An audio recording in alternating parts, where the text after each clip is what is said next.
Hello students, welcome to Electronics Academy YouTube channel. आज मैं आपको आरबीजे सीबीटी 2 का जो इलेक्ट्रॉनिक्स का पेपर रहेगा अपना, ठीक है ना। और ये प्रीवियस ईयर क्वेश्चन का सॉल्यूशन दूंगा 2019 का।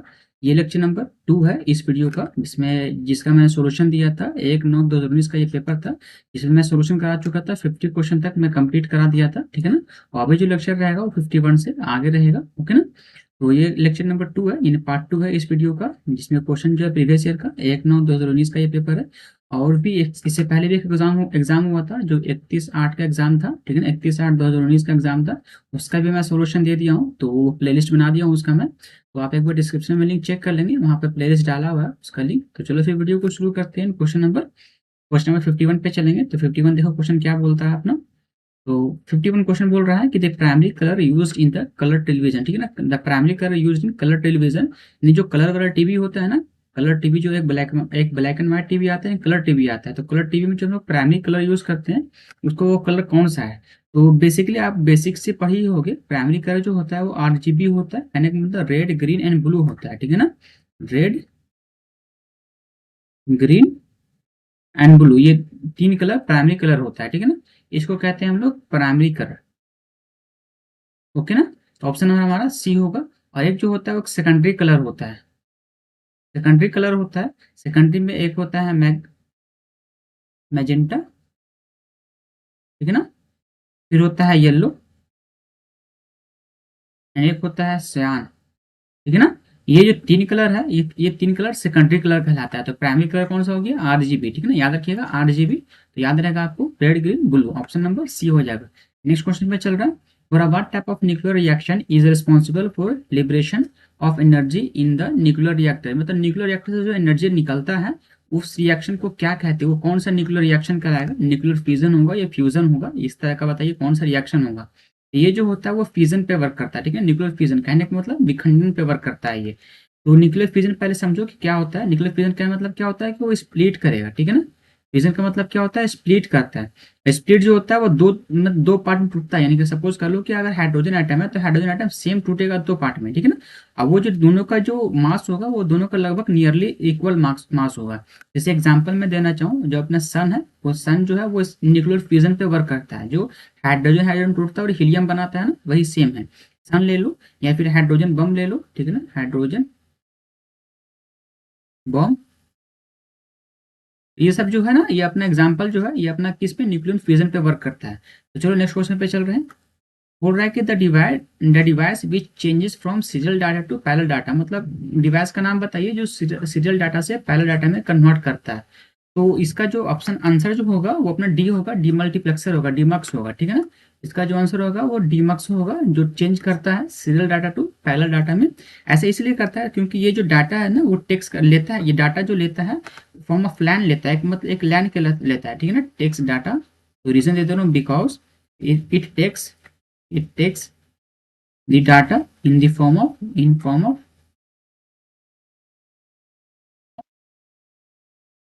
लाइन, ठीक है ना। इसलिए ये जो है सीरियल डाटा को पैरेलल डाटा में कन्वर्ट करता है कौन, डीमल्टीप्लेक्सर। नेक्स्ट क्वेश्चन पे चल रहे हैं। What is the difference between the 7400 and फिर 7411 आईसी, इन दोनों के बीच में जो आईसी का डिफरेंस क्या है, ठीक है ना। 7400 आईसी एक होता है, 7411 आईसी होता है। इन दोनों में बेसिक डिफरेंस क्या है, तो बेसिक डिफरेंस आपको ये जानना ही पड़ेगा, ऐसे सीरीज है ये। तो ऐसे सीरीज से आप पहचान लो, ठीक है ना। ये 7400 जो आईसी होता है इसमें 4 इनपुट्स होता है, ठीक है ना। और उसमें जो यूज करते हैं वो नैंड गेट यूज करते हैं। बट 7411 एक थ्री इनपुट होता है, और इसमें एंड गेट यूज करते हैं, ठीक है ना।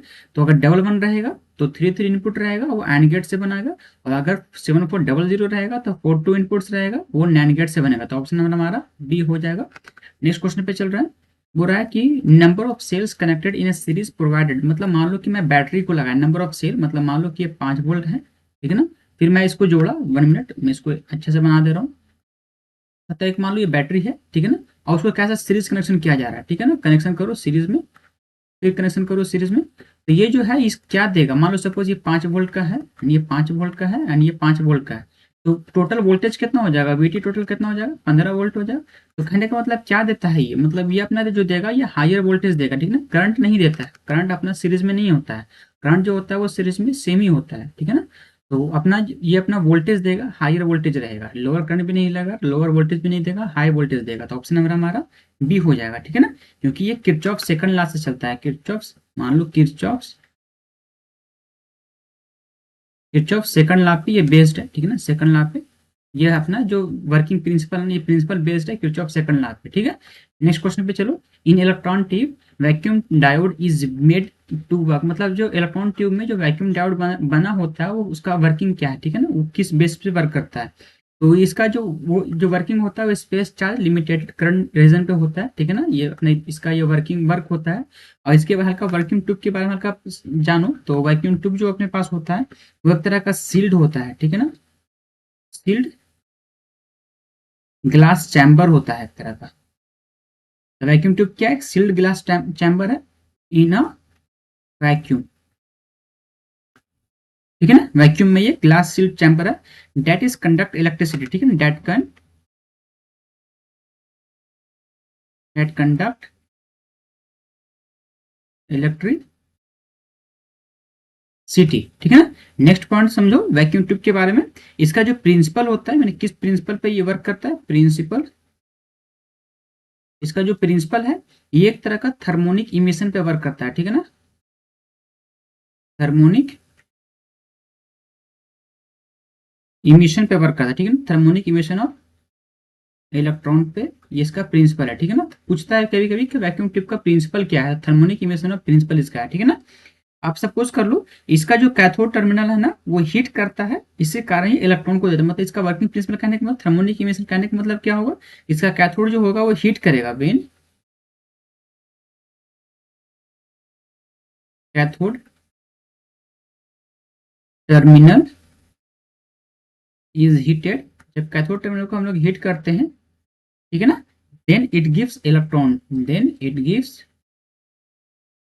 इलेक्ट्रॉन, ठीक है ना, तभी इलेक्ट्रॉन को निकालता है, ओके। ये अपना, और फिर इसका जो कोटेड होता है ना वो ऑक्साइड इमिटर कोटेड होता है। चलो इतना ही ठीक है, अपने 3 पॉइंट इसका याद रखना वैक्यूम डायोड के बारे में। चलो इस क्वेश्चन पे चल रहा है। A graphic record of heart sound is known as, मतलब एक हार्ट का जो साउंड होता है ना उस साउंड को अगर रिकॉर्ड करें ग्राफ के फॉर्म में, आपने देखा होगा इलेक्ट्रोकार्डियोग्राफी जो होता है अपना, तो उस ग्राफ को हम लोग क्या कहते हैं, उस ग्राफ को हम लोग फोनोकार्डियोग्राम कहा जाता है, ठीक है ना, उस ग्राफ को हम लोग फोनोकार्डियोग्राम कहते हैं। ये कहाँ पे यूज होता है, हार्ट बीट को जो है ना वो साउंड हार्ट का, उस साउंड को रिकॉर्ड करने के लिए हम लोग फोनोकार्डियोग्राम कहा जाता है उस साउंड को, ठीक है ना, उसका रिकॉर्ड बनाने के लिए, ग्राफिक रिकॉर्ड को, ठीक है। इस क्वेश्चन पे चल रहा है। पूरा antenna which provide circularly polarized waves is, मतलब वो कौन सा एंटीना है जो सर्कुलरली पोलराइज्ड होता है, ठीक है। तो एंटीना पहले इसका जो ऑप्शन होगा वो हेलिकल एंटीना होगा, ठीक है ना, ये हेलिकल एंटीना होगा। तो एंटीना का पहले टाइप समझो, पहला जो एंटीना होता है वो डायपोल एंटीना होता है। तो डायपोल एंटीना कुछ इस तरीके से दिखता है, ये देखो डायपोल एंटीना है, इसको कहते हैं हम लोग डायपोल, ठीक है ना, डायपोल एंटीना, ओके ना। नेक्स्ट जो एक और एंटीना होता है उसको कहते हैं लूप एंटीना।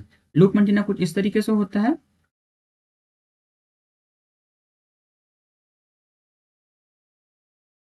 ये अपना लूप एंटीना होता है, ठीक है ना, इसका नाम है लूप एंटीना, लूप एंटीना, ठीक है ना। और भी एक होता है, एक हेलिक्स एंटीना होता है, वो कुछ इस तरीके से होता है, आपने इसे पढ़ा होगा, थ्योरी में पूरा पढ़ा होगा। ये अपना जो होता है वो हेलिक्स एंटीना होता है, ठीक है, इसको कहते हैं हेलिक्स एंटीना,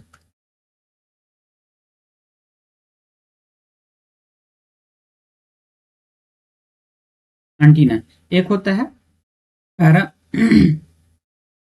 एक हॉर्न एंटीना होता है, हॉर्न एंटीना देखा होगा, हॉर्न के शेप में होता है, कुछ इस तरीके से हॉर्न शेप में होता है, ठीक है ना, ये अपना शेप इस शेप में होता है हॉर्न एंटीना, इस तरीके से शेप होता है, इसको कहते हैं हॉर्न एंटीना कहा जाता है, ठीक है ना, ये हॉर्न एंटीना होता है,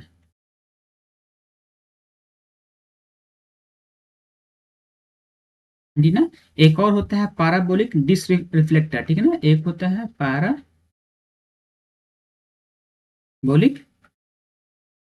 डिश रिफ्लेक्टर,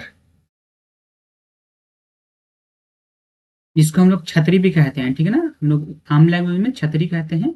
आपने देखा होगा जो घर के ऊपर लगा होता है ना छतरी, गोल कलर का एक प्लेट की तरह, उसको पैराबोलिक डिश रिफ्लेक्टर कहा जाता है। तो इतना तरीके का एंटीना होता है, और इसमें जो अपना जो वो कौन सा सर्कुलर पोलराइज करवाता है, तो हेलिकल एंटीना पोलराइज करवाता है, ठीक है ना। तो हेलिकल अपना ऑप्शन नंबर हमारा डी हो जाएगा। नेक्स्ट क्वेश्चन देखो, states that the total outwards electrical displacement through any closed surface surrounding charges is equal to the total charge enclosed। मतलब ये एक स्टेटमेंट दिया गया, एक डिफिनेशन है, किसका डिफिनेशन ये क्वेश्चन बोल रहा है, ठीक है ना।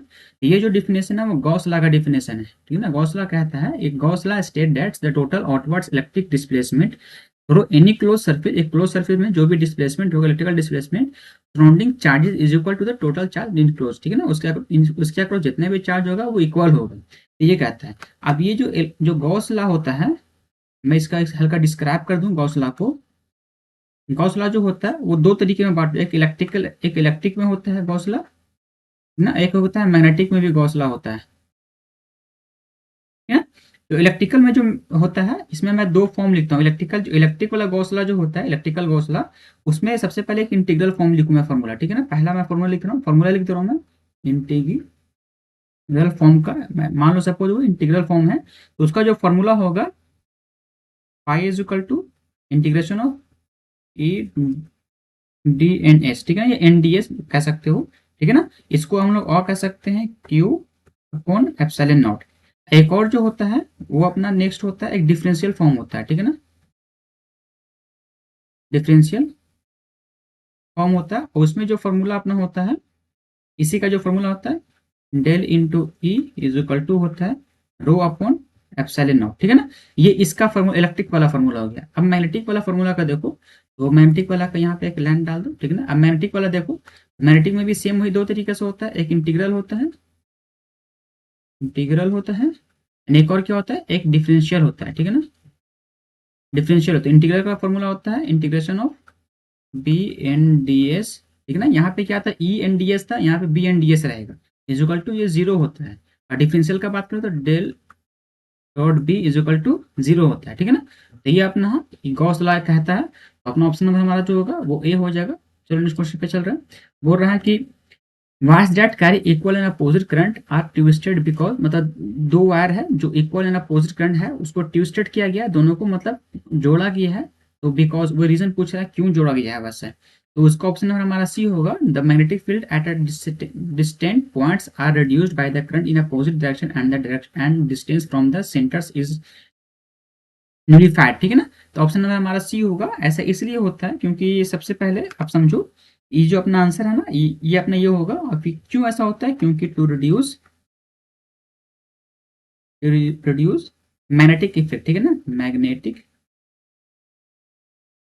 तो मैग्नेटिक इफेक्ट को हम लोग रिड्यूस करने के लिए इन दोनों को ट्विस्टेड करते हैं, ओके ना, at a distance point, distance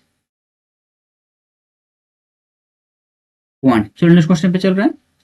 next question है, बोला कि direction of statistically induced EMF can be obtain with the help of the, मतलब किसी भी चीज का इंड्यूस्ड ईएमएफ का मैं डायरेक्शन पता करता हूँ, तो वो किस तरीके वो किस लॉ से होता है। तो ये बेसिक लॉ है, क्लास 11 12 में ये पढ़ा जाता है। तो लेंज लॉ से हम लोग करते हैं, ठीक है ना, लेंज लॉ से करते हैं। तो लेंज लॉ के बारे में थोड़ा सा डिस्क्रिप्शन दो। तो लेंज लॉ जो होता है वो डायरेक्शन देता है। सबसे पहले मैं इसका स्टेटमेंट लिख दे रहा हूँ, gives direction of induced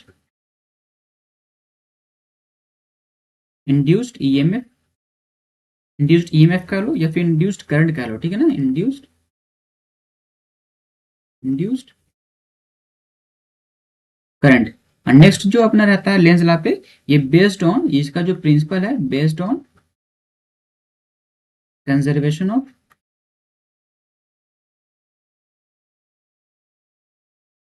of energy, ठीक है ना। तो नेक्स्ट क्वेश्चन पे चल रहे हैं। तो which of this software application was not part of the first version of Microsoft Office, मतलब इनमें से कौन सॉफ्टवेयर है जो फर्स्ट वर्जन नहीं है। एमएस पावर पॉइंट पहले का आया हुआ है ये, ठीक ना, साथ में आया था, एक्सेल भी साथ में आया था, वर्ड भी साथ में आया था, बट आउटलुक जो आया था वो साथ में नहीं आता, ये पार्ट इसका नहीं है। ऑप्शन हमारा जो होगा वो ए हो जाएगा। नेक्स्ट क्वेश्चन पे देखो, और which of the following is not a keywords in C, मतलब सी में इनमें से कौन सा है जो कीवर्ड नहीं है। तो आप मान लो कीवर्ड्स क्या है, कीवर्ड एक तरह का प्री डिफाइंड है, ठीक है ना, प्री डिफाइंड है, मतलब मान लो कीवर्ड्स क्या एक तरह का, सी लैंग्वेज में देख आपने पढ़ा ही होगा, कीवर्ड जो है are predefined in C language, ठीक है ना, सी लैंग्वेज पहला। और जो कीवर्ड जो डिफाइन किया गया वो टोटल कितना कीवर्ड्स है, वो टोटल 32 कीवर्ड्स है, ठीक है ना, टोटल 32 कीवर्ड्स है। उनमें जो आता है उनमें ऑटो भी आता है, वोलाटाइल भी आता है, ठीक है ना, और गो टू भी आता है। बट उनमें जो फंक्शन वो नहीं है, 32 के अंदर में फंक्शन नहीं आता है, बट ऑटो आता है, वोलाटाइल आता है एंड गो टू आता है। मैं 32 को यहाँ पर लिख नहीं पाऊंगा, ठीक है ना, आप एक बार सर्च कर लेना नेट पे, मिल जाएगा आपको, 32 कीवर्ड्स मिल जाएगा सी लैंग्वेज का। बट उसमें देखना है कि उसमें फंक्शन नहीं आएगा, ठीक है ना। तो ऑप्शन नंबर हमारा जो होगा वो ए हो जाएगा। नेक्स्ट क्वेश्चन देखो, बोल रहा है कि which of the following types of network is use to cover small geographical area, इनमें से कौन सा है जो स्मॉल ज्योग्राफिकल एरिया में कवर करता है। तो आप इसका फुल फॉर्म से ही पता कर लोगे। लैंड का फुल फॉर्म क्या होता है, लोकल एरिया नेटवर्क, ठीक है ना। इसमें ये जो होता है पांच तरीके, चार तरीके का होता है, एक लैन होता है, एक मैन होता है, ठीक है ना। मैन का फुल फॉर्म क्या होता है, मेट्रोपोलियन मेट्रोपॉलिटन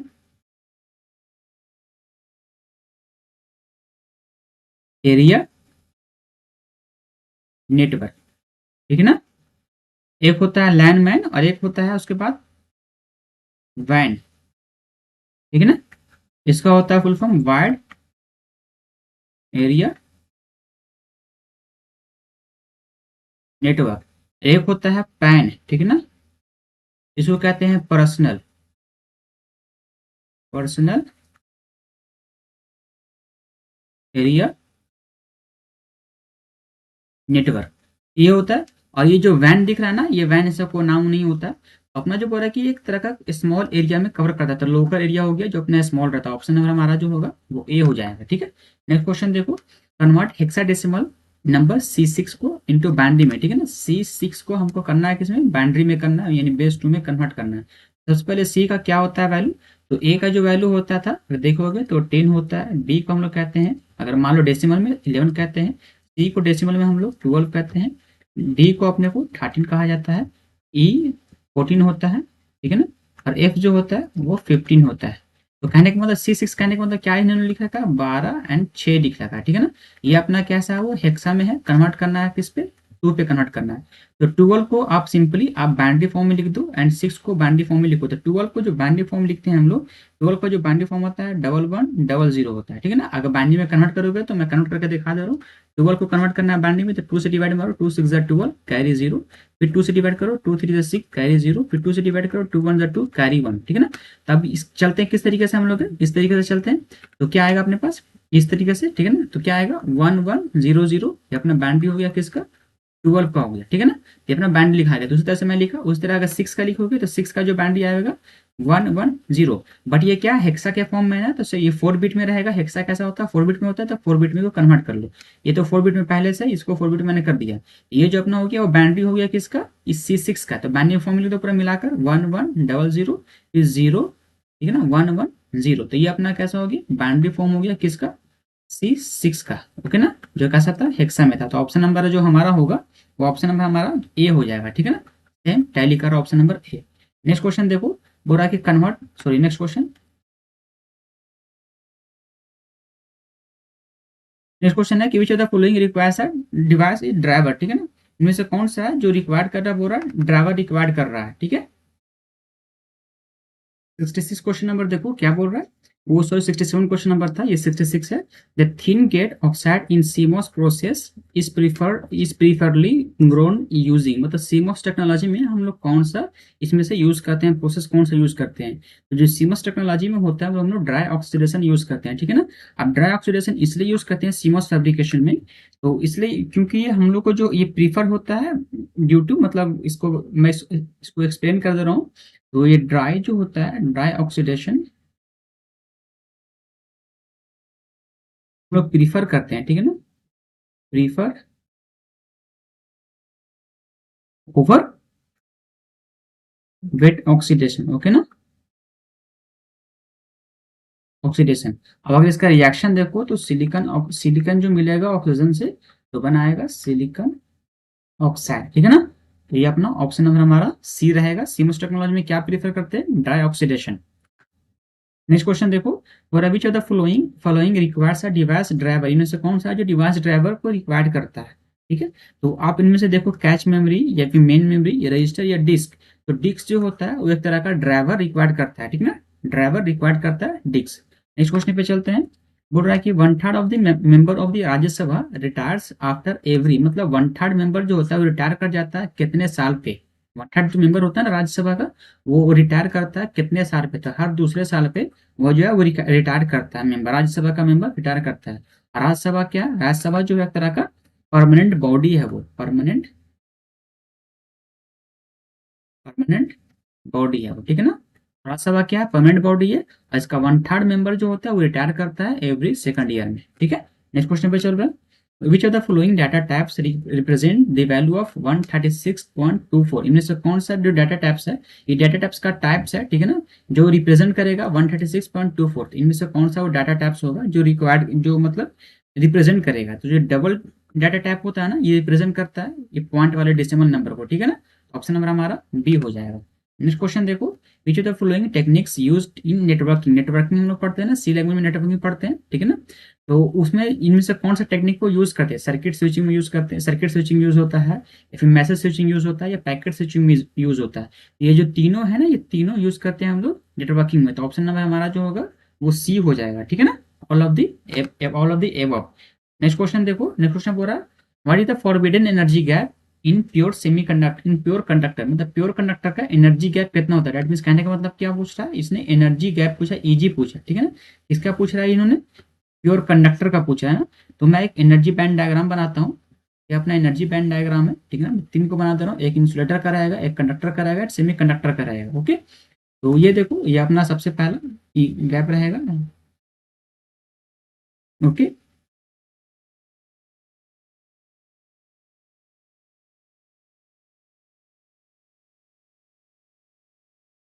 ये जो अपना है ये सेमी कंडक्टर है, ठीक है ना। ये जो है वो कंडक्टर है, ये जो है वो इंसुलेटर का गैप एनर्जी बैंड डायग्राम है, ठीक है ना, इंसुलेटर। इस वाले को हम लोग कहते हैं वैलेंस बैंड, इसको कहते हैं कंडक्शन बैंड, ठीक है ना। तो ये भी कंडक्शन बैंड हुआ एंड ये भी वैलेंस बैंड हुआ, कंडक्शन बैंड एंड ये वैलेंस बैंड। ये जो गैपिंग देख रहे हो ना, इसको कहते हैं एनर्जी गैप, ठीक है ना, या फॉरबिडन एनर्जी गैप, ईजी कहा जाता है उसको, ईजी कहते हैं ये वाला गैपिंग, ठीक है ना। ये क्या हो गया, ईजी हो गया।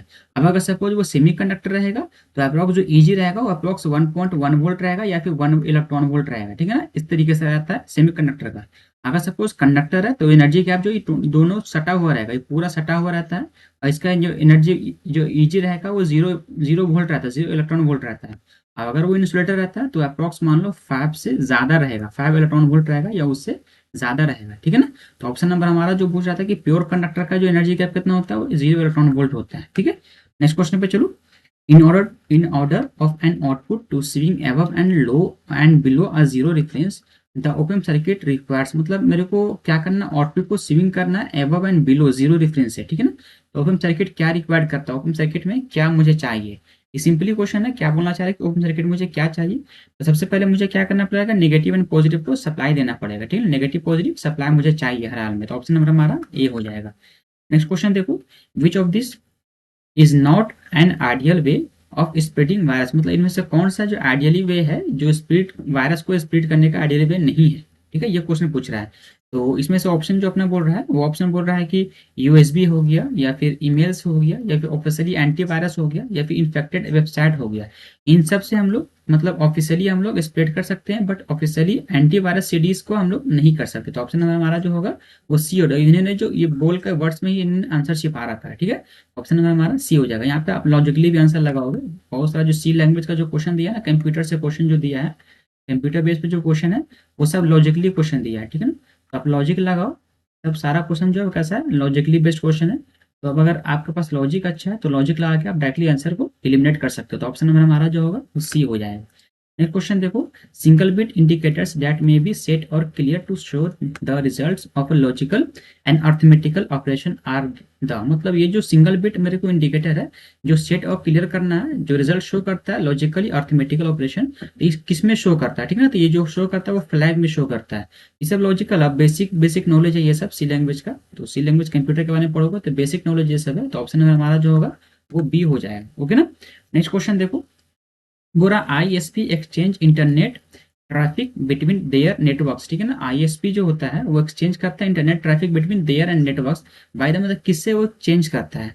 तो ये जो अपना ऑप्शन है आईएसपी, ये क्वेश्चन पूछा है ना, तो ये जो एक्सचेंज करता है वो इंटरनेट एक्सचेंज पॉइंट से करता है, तो internet exchange point option number हमारा ए रहेगा, ठीक है ना। नेक्स्ट क्वेश्चन चलते हैं, क्वेश्चन नंबर 76 है हमारा ये, ठीक है ना।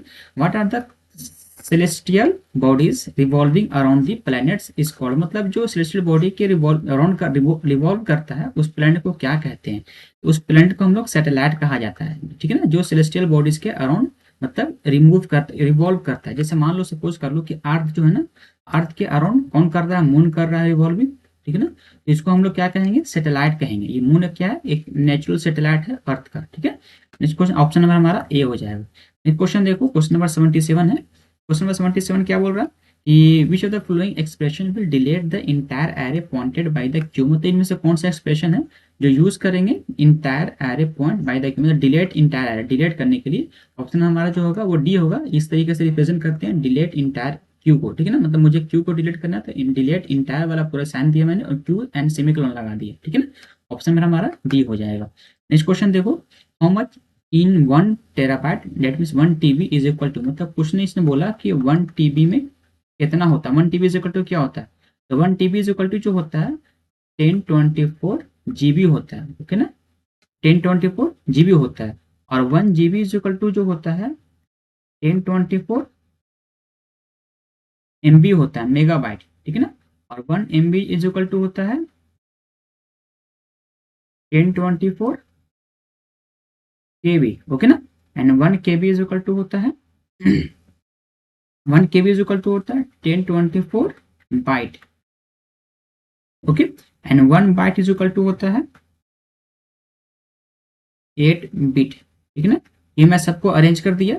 इसका सब क्वेश्चन ने क्या बोला कि 1 टेराबाइट इज इक्वल टू क्या होता है, तो 1024 GB गीगाबाइट, तो ऑप्शन नंबर हमारा जो होगा वो ए हो जाएगा। नेक्स्ट क्वेश्चन देखो, question number 79, what is the full form of IRDAI, इसका फुल फॉर्म पूछ रहा है, ठीक है ना। एक तरह का इंश्योरेंस वाला है, तो इंश्योरेंस का ये है, ठीक है ना, इंश्योरेंस को रेगुलरिटी देता है। तो इसका जो पूछ रहा है IRDA का फुल फॉर्म क्या होगा, तो ऑप्शन नंबर सिंपली आप देख लेना, इसका ऑप्शन नंबर हमारा ए हो जाएगा, insurance regulatory and development authority of India, ठीक है ना। ऑप्शन नंबर हमारा ए रहेगा। नेक्स्ट क्वेश्चन देखो, क्वेश्चन बोल रहा है कि the number of valence electron of the element silicon with atomic number 14, यानी सिलिकॉन का जो एटॉमिक नंबर है वो 14 है, तो इसका जो ऑटोमोस्ट वैलेंस इलेक्ट्रॉन जो होगा ना क्या होगा, तो पहले इसका इलेक्ट्रॉनिक्स कन्फिग्रेशन लिखो तो क्या होगा, 2 होगा, फिर 8 होगा, 2 और 8 10 हो गया, बचा कितना 14 था ना, तो 4 बचा, तो 4 लास्ट में बच गया। ये जो है वैलेंस इलेक्ट्रॉन हुआ, ठीक है ना। तो ऑप्शन नंबर हमारा डी हो जाएगा, जो वैलेंस इलेक्ट्रॉन सिलिकॉन का 4 होता है। अब सपोज, ठीक है। नेक्स्ट क्वेश्चन चलो, हो रहा है कि Vikramshila Gangetic dolphin sanctuary is located in which of the following states in India, मतलब विक्रमशिला, सबसे पहले विक्रमशिला का अगर बात आएगा तो ये कहाँ रहेगा, ये बिहार में रहेगा, ठीक है ना। विक्रमशिला कहाँ है, बिहार में है। अब बिहार के अंदर कहाँ है, ये भागलपुर में है, ठीक है ना, भागलपुर में ये विक्रमशिला, तो ऑप्शन नंबर हमारा सी है, ये बिहार में है, ओके ना। तो ऑप्शन नंबर हमारा सी है। नेक्स्ट क्वेश्चन देखो, क्वेश्चन नंबर क्या नेक्स्ट अपना जो रहेगा, क्वेश्चन नंबर 82 बोल रहा है कि if K and L shell of an atom are full, ठीक है ना, के शेल और एल शेल जो है एक एटम का वो फुल है, then what would be the total number of electron in the atom, यानी के शेल एक होता है, एक एल होता है, एक एम शेल होता है, एक एन शेल होता है, ठीक है ना। के सेल का जो मैक्सिमम कैपेसिटी जो अपने पास होता है वो 2 इलेक्ट्रॉन का होता है, एल सेल का मैक्सिमम कैपेसिटी 8 होता है, एम का भी 8 होता है, एंड एन का जो होता है वो 18 होता है। क्वेश्चन ने बोल रखा कि के और एल जो शेल है वो दोनों फुल है, ठीक है ना, पूरा फुल एटम है, यानी 8 और 2 ये पूरा फुल है, कहने का मतलब कितना इलेक्ट्रॉन हो गया, 10 इलेक्ट्रॉन हो गया, तो 10 इलेक्ट्रॉन कितना हो गया, 10, ऑप्शन नंबर हमारा जो होगा वो बी हो जाएगा, ठीक है। नेक्स्ट क्वेश्चन पे चलते हैं, हो रहा है कि when the frequency of applied voltage in a series RL circuit, ठीक है ना, इज इंक्रीज, मतलब फ्रीक्वेंसी को अगर सीरीज आरएल में फ्रीक्वेंसी को इंक्रीज करेंगे तो what happen to the inductive reactance, inductive reactance में क्या होगा, तो ये जो है वो इंक्रीज करेगा, मैं इसका रीजन दे रहा हूँ, ठीक है ना, ये इंक्रीज करेगा, ये तो इंक्रीज इंडक्टिव रिएक्टेंस तो इंक्रीज करेगा ही करेगा, मतलब इंडक्टिव रिएक्टेंस इंक्रीज करेगा और क्या इंक्रीज करेगा, ऑल्सो इसका वोल्टेज जो है ना, वोल्टेज ड्रॉप दी, वोल्टेज ड्रॉप जो अपना होता है, voltage drop across the inductor जो होता है, वोल्टेज ड्रॉप इंडक्टर मान लो, इंडक्टर का जो वोल्टेज ड्रॉप होगा, इंडक्टर वो भी है जो है ना, वो भी अपना इंक्रीज करेगा, ठीक है ना। तो पहला पॉइंट में ऐसा इसलिए होता है बिकॉज द इंडक्टिव रिएक्टेंस जो होता है ना, inductive reactance is larger portion, ठीक है ना। द इंडक्टिव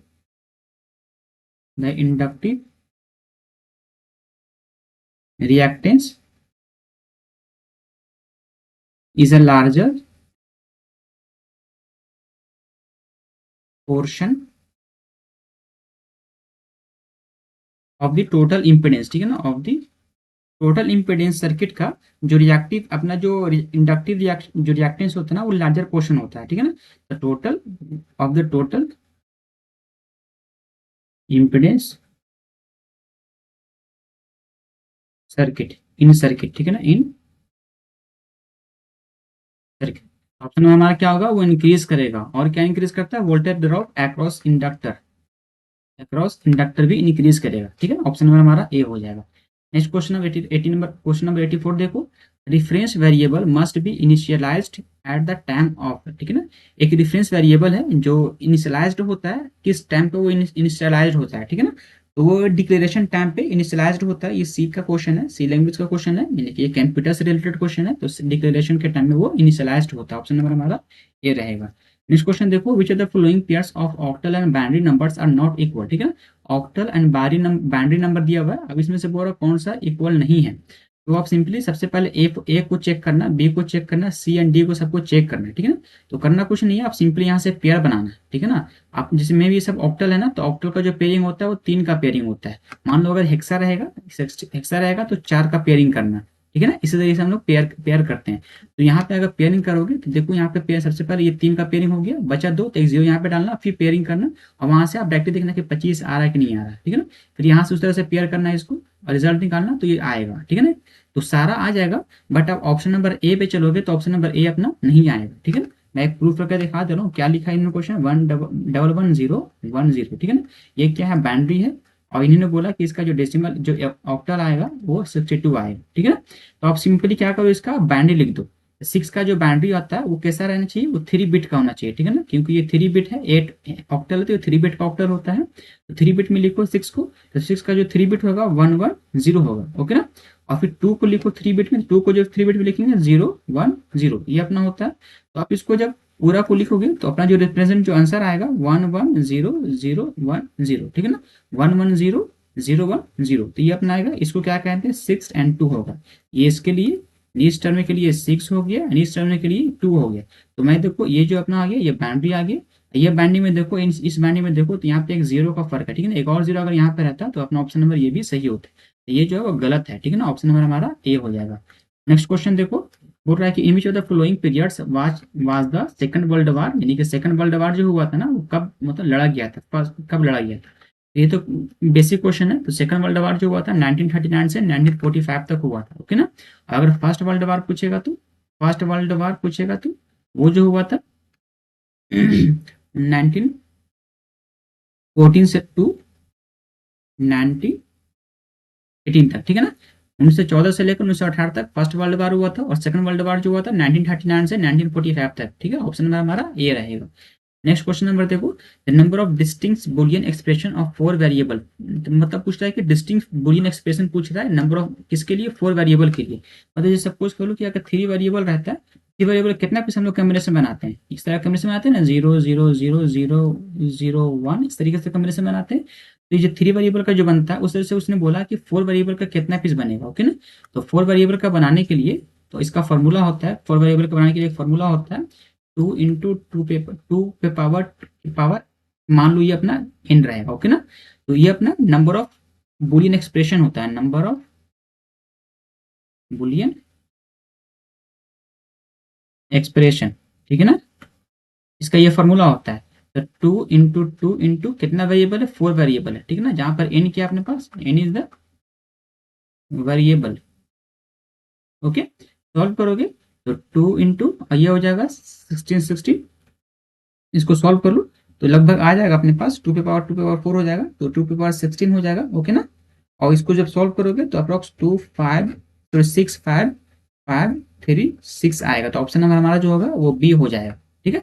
नेक्स्ट क्वेश्चन देखो, which of the following function set first in character of a string to a given character, ठीक है ना, इनमें से कौन सा फर्स्ट फर्स्ट स्ट्रिंग फंक्शन के लिए होगा।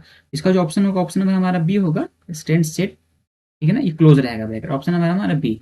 ये जो फंक्शन से है ना, इस तरह का फंक्शन से ये स्ट्रिंग से क्वेश्चन जो आया पिछला 2031 8 वाले पेपर में भी आया था, पिछले का पेपर में ये जो क्वेश्चन था वो 4 क्वेश्चन आया था स्ट्रिंग से रिलेटेड, ठीक है ना। और जो एक वाले जो क्वेश्चन है 1 9 का जो क्वेश्चन है, इसमें जो क्वेश्चन आया ये अपना इसका तीसरा क्वेश्चन है ये, ठीक है ना, स्ट्रिंग से रिलेटेड तीसरा क्वेश्चन है।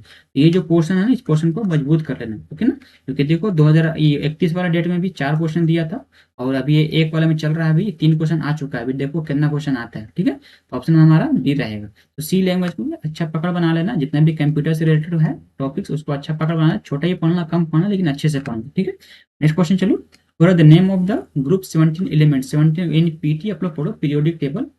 पीरियोडिक टेबल में देखो जो ग्रुप 17 होता है पीरियोडिक टेबल में, जो ग्रुप नंबर 17 एक होता है, यहाँ पे 17 होता है, यहाँ पे एक 18 ग्रुप होता है, ठीक है ना। तो ग्रुप 17 को हम लोग क्या कहते हैं, इस ग्रुप को हम लोग क्या कहते हैं, ये जो ग्रुप अपना होता है, ये ग्रुप को हम लोग हैलोजन कहा जाता है, ठीक है ना, इस ग्रुप को हम लोग क्या कहते हैं, हैलोजन, हैलोजन। और इस बार जो लास्ट ग्रुप होता है 18 ग्रुप, उसको कहते हैं नोबल गैस, ठीक है ना, नोबल गैस। तो ऑप्शन हमारा जो होगा वो ए हो जाएगा, हैलोजन कहा जाता है, ठीक है। नेक्स्ट क्वेश्चन देखो, which are the following is the most common devices that accept letters, number and the commands from the user। Means कौन सा कॉमन डिवाइस है जो एक्सेप्ट करता है, लेटर को भी एक्सेप्ट करेगा, नंबर को भी एक्सेप्ट करेगा एंड कमांड्स को भी एक्सेप्ट करेगा, जो यूजर के द्वारा दिया जाता है। तो सेंसिटिव स्क्रीन या टच स्क्रीन होगा, या फिर यूएसबी होगा, या ऑप्टिकल माउस होगा। तो बोल रहा है कि कॉमन यूज किया जाता है वो, तो ऑप्शन में हमारा सी कीबोर्ड होगा, ठीक है ना, जो कॉमन यूज किया करते हैं हम लोग।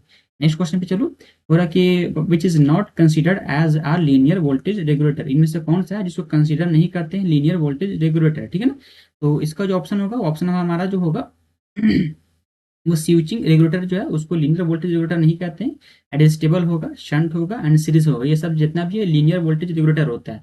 तो सबसे पहले लीनियर का मतलब समझो क्या होता है, लीनियर वोल्टेज रेगुलेटर का मतलब क्या होता है, इसका जो इम्पेडेंस होता है ना, इम्पेडेंस कहने का मतलब मैं पॉइंट लिख दे रहा हूँ, impedance, impedance of active element, active element जो होता है, मे बी इसका मान लो वैरी करेगा, कंटिन्यूअसली वैरी, कंटिन्यूअसली, है वैरी, वैरी करता है टू सप्लाई, ये सप्लाई जैसे देते हैं उसका जो एक्टिव एलिमेंट होता है वो वैरी करता है, डिजायर करंट टू लोड, ठीक है ना, डिजायर्ड करंट टू लोड, ये वैरी करते रहता है, ओके ना। पहला पॉइंट हो गया। बट अगर सपोज मान लो कि अगर ये लीनियर नहीं रहता, ठीक है ना, अगर स्विचिंग रेगुलेटर जो है, ये अपना स्विचिंग रेगुलेटर क्या है, अगर ये मान लो, मान सपोज करो ये लीनियर वोल्टेज रेगुलेटर है, तो अगर स्विचिंग रेगुलेटर रहेगा तो क्या करेगा, वो सिंपली जो है वो स्विच ऑन ऑफ करता है, ठीक है ना, स्विच ऑन और ऑफ करेगा, ओके ना। और ये क्या करता है, अगर सबको लोड वेरिएबल लोड है, तो सॉरी ये वाला जितना भी है ना लीनियर वोल्टेज रेगुलेटर, इनमें से ये सारा जो रेगुलेटर है, अगर सपोज लोड जो है वेरिएबल है, या फिर अगर मान लो इनपुट जो अपना पास आ रहा है वो वेरिएबल सप्लाई आ रहा है, एंड आउटपुट जो मैं जिस पे लोड डाल रहा हूँ वो भी वेरिएबल है, तो उसमें हम लोग लीनियर वोल्टेज रेगुलेटर यूज करते हैं। बट स्विचिंग रेगुलेटर क्या करता है, सिर्फ ऑन और ऑफ को बिहेवियर को मेंटेन करता है, ठीक है ना। तो ऑप्शन नंबर हमारा जो होगा वो डी हो जाएगा, ठीक है।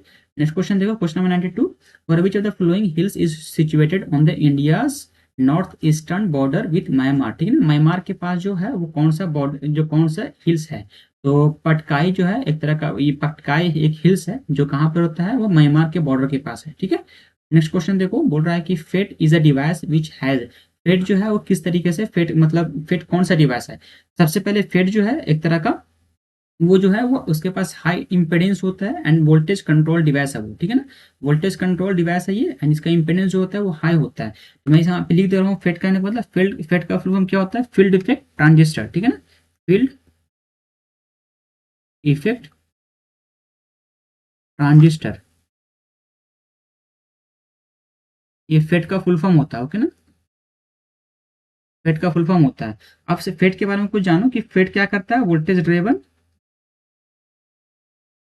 वोल्टेज ड्राइवन करता है या फिर कंट्रोल करेगा, ठीक है ना, कंट्रोल करेगा, कंट्रोल डिवाइस है ये, ठीक है ना, कंट्रोल, ये वोल्टेज कंट्रोल करो या फिर ड्राइवन करो डिवाइस है। कहने का मतलब ये हुआ, डेट इज कहने का मतलब क्या हो गया, ये जो है इसका जो करंट होगा ना वो कंट्रोल किया जाएगा इलेक्ट्रिक फील्ड अप्लाइड से, ठीक है ना। तो इसका मैं लिख दे रहा हूँ, डेट इज कहने का मतलब output current, output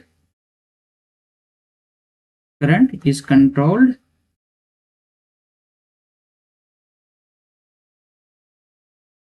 by the electric field,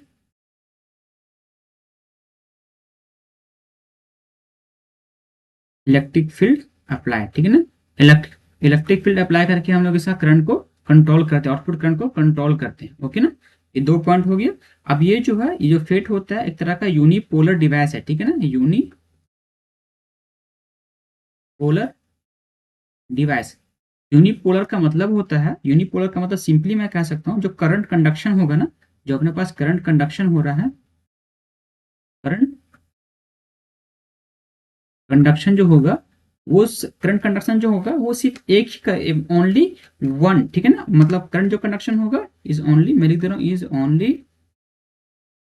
only due to one, due to one type of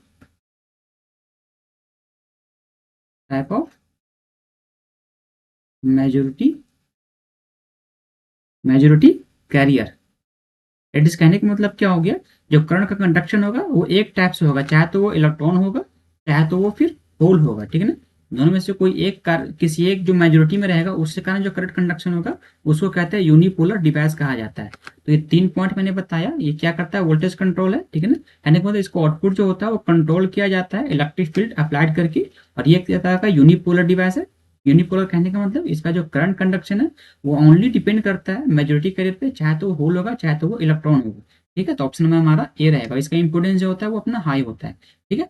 next question देखो, बोल रहा है कि shunt is connected in parallel to ammeter 2।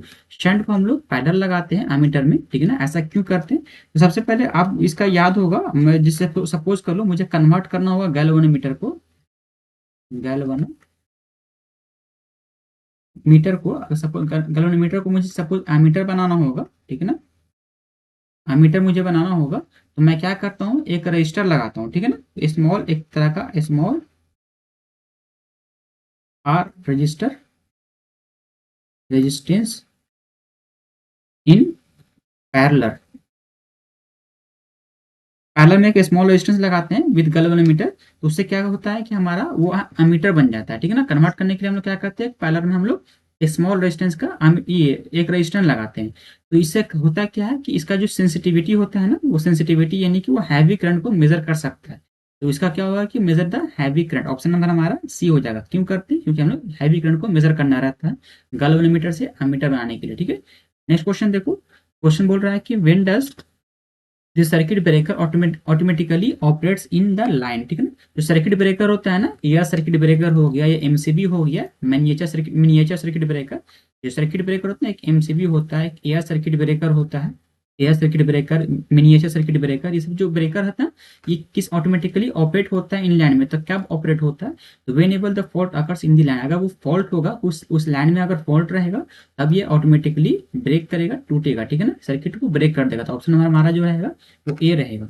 Next question देखो, बोला capacitive reactance is inversely proportional to, capacitive reactance जो होता है दैट मींस कहने का मतलब एक्सी जो होता है, एक्सी इज इक्वल टू क्या फॉर्मूला होता है, 1 अपॉन ओमेगा सी, ठीक है ना, और ओमेगा इज इक्वल टू होता है 2 पाई एफ, ठीक है ना। तो कहने का मतलब क्या हो गया, 1 अपॉन 2 पाई एफ सी, ठीक है ना, ये अपना एक्सी हो गया। तो एक्सी कहीं ना कहीं वो इनवर्सली प्रोपोर्शनल हो गया 1/f के, ठीक है ना, यही ना हो गया रिलेशन। अब अगर सपोज ये अपना क्या कैपेसिटिव रिएक्टेंस है ना, तो किसके इनवर्सली प्रोपोर्शनल है, तो फ्रीक्वेंसी के, तो ऑप्शन हमारा सी रहेगा, ओके ना। और भी किसके प्रोपोर्शनल है, वो सी के, कैपेसिटर के इनवर्सली प्रोपोर्शनल है, तो सी भी अगर ऑप्शन है तो सी भी होता है, ठीक है ना, बट सी नहीं है अपने पास। एक जो होता है, एक इंडक्टिव रिएक्टेंस होता है, दैट मींस कहने का मतलब एक्सेल होता है, एक्सेल का फॉर्मूला होता है ओमेगा एल होता है, ओके ना, और ओमेगा जो इक्वल सेम 2 पाई एफ रहेगा। तो कहने का मतलब एक्सेल जो होगा 2 पाई एफ एल होगा, और यहाँ पे जो एक्सेल होता है इंडक्टिव रिएक्टेंस जो होता है वो डायरेक्टली प्रोपोर्शनल होता है फ्रीक्वेंसी के एंड एल के, ठीक है ना। तो अपना जो ऑप्शन होगा, ये पूछा था कैपेसिटिव रिएक्टेंस, तो ऑप्शन नंबर हमारा सी रहेगा। नेक्स्ट क्वेश्चन देखो, नेक्स्ट क्वेश्चन बोल रहा है कि for a potential transformer the turn ratio is defined as turn ratio का फॉर्मूला क्या होता है पोटेंशियल ट्रांसफार्मर के, यानी कि वोल्टेज ट्रांसफार्मर के लिए टर्न रेशियो का क्या डिफिनेशन है। Turn ratio N is equal to formula होता है एनपी, यानी कि प्राइमरी कॉइल का वाइंडिंग जितना नंबर ऑफ टर्न जो है प्राइमरी कॉइल का to the number of turn of secondary coil, ठीक है ना। तो ये अपना टर्न रेशियो कहलाता है, नंबर ऑफ प्राइमरी कॉइल का turn and by number of secondary coil का टर्न। ये सब ये जो डिफिनेशन होता है पोटेंशियल ट्रांसफार्मर का, ऑप्शन नंबर हमारा जो होगा वो सी हो जाएगा, ठीक है। नेक्स्ट क्वेश्चन देखो, सॉरी यहाँ पे ऑप्शन नंबर हमारा जो डी होगा, ये सी नहीं डी होगा, ठीक है ना, डी हो जाएगा, एनएस बाई एनपी नहीं एनपी बाई एनएस होगा, ठीक है, डी ऑप्शन नंबर ये नहीं होगा। नेक्स्ट क्वेश्चन देखो, बोल रहा है कि the maximum temperature permitted to the class A electrical insulation, ठीक है ना। इलेक्ट्रिकल इंसुलेशन है मतलब कितना टेम्परेचर तक वो बिहेव कर सकता है, मतलब रिलायबल होगा। तो सबसे पहले क्लास ए एम्पलीफायर लिख देता हूँ मैं यहाँ पे, क्लास ए एम्पलीफायर, और उसका मैक्सिमम टेम्परेचर मैं लिख दे रहा हूँ, ठीक है ना, मैक्सिमम टेम्परेचर। तो जो क्लास ए एम्पलीफायर का जो मैक्सिमम टेम्परेचर होता है वो 105 होता है। उसी तरह से क्लास बी का होता है जो मैक्सिमम टेम्परेचर होता है, ठीक है ना, क्लास बी का जो मैक्सिमम टेम्परेचर होगा वो 130 डिग्री सेल्सियस होगा, ओके ना। अब सपोज क्लास सी का पूछेगा तो क्लास सी का जो मैक्सिमम टेम्परेचर होगा, ठीक है ना, मैक्सिमम इलेक्ट्रिकल इंसुलेशन जो टेम्परेचर होता है जो परमिट करता है, इसका जो होता है वो अप्रोक्स एवब 180 होता है, 180 डिग्री सेल्सियस इसके एवब में होता है, ठीक है ना, नीचे ग्रेटर रहेगा, ओके ना, इससे ग्रेटर रहेगा।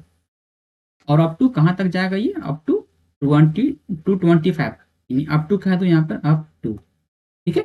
अब नेक्स्ट कर लो, क्लास सी के बाद आता है क्लास वाई एम्पलीफायर, इसका जो टेम्परेचर होगा वो अप्रोक्स होगा वो 90 डिग्री सेल्सियस होगा, ठीक है ना। वाई के बाद आता है ई, क्लास ई एम्पलीफायर, इसका जो टेम्परेचर होता है वो अप्रोक्स 120 डिग्री सेल्सियस होता है। नेक्स्ट जो होता है उसके बाद एफ आता है, क्लास एफ एम्पलीफायर, ठीक है ना, ये सब क्या है, ये पावर एम्पलीफायर है, इसका जो टेम्परेचर होता है 155 डिग्री सेल्सियस होता है, ठीक है ना। और एक जो होता है अपने पास एच एम्पलीफायर होता है, क्लास एच एम्पलीफायर, ओके ना, इसका जो टेम्परेचर होगा वो सेम 180 डिग्री सेल्सियस होगा, ठीक है ना। तो ये पूरा मैंने जितने भी एम्पलीफायर होता है उन सबका टेम्परेचर बता दिया। इसने पूछा क्लास ए का, तो ऑप्शन नंबर हमारा जो होगा वो बी हो जाएगा, ठीक है, 105 डिग्री सेल्सियस होता है। 99 क्वेश्चन नंबर देखिए, बोल रहा है कि which of the following fruits, कौन सा फ्रूट्स है was declared as the state fruit of Tripura in June 2018। ये करंट अफेयर्स का क्वेश्चन है, तो कौन सा फ्रूट्स को जो है डिक्लेयर किया गया स्टेट फूड में, यानी कि राष्ट्रीय कह सकते हो उसको, स्टेट फ्रूट्स त्रिपुरा का डिक्लेयर किया गया, तो उसको पाइनएप्पल है, ठीक है ना, पाइनएप्पल को स्टेट फ्रूट्स कहा गया 2018 में। ऑप्शन नंबर हमारा ए होगा। एंड लास्ट क्वेश्चन देखो, what is the average case time complexity of A bubble shot, bubble shot का जो एवरेज टाइम जो होता है ना वो क्या होता है, तो ऑप्शन नंबर हमारा सी हो जाएगा, ठीक है ना, theta N square by N square two, ठीक है ना, एन स्क्वायर कह सकते हो, ऑप्शन नंबर हमारा सी। चलो इसमें अपना जो हुआ वो 100 क्वेश्चन कंप्लीट हो गया। अब बचा सिर्फ मुझे 50 क्वेश्चन और कराना है, तो मैं उसका इस वीडियो का पार्ट थर्ड लाऊंगा, ठीक है ना, पार्ट थर्ड होगा इस वीडियो का, उसमें मैं पूरा 150 तक कंप्लीट हो जाएगा, ठीक है ना। तो फिर पार्ट थर्ड का वेट करिए, तो मिलते हैं नेक्स्ट वीडियो में जिसमें क्वेश्चन नंबर 101 से लेकर रहेगा 150 तक रहेगा। तो चलो फिर मिलते हैं नेक्स्ट वीडियो में।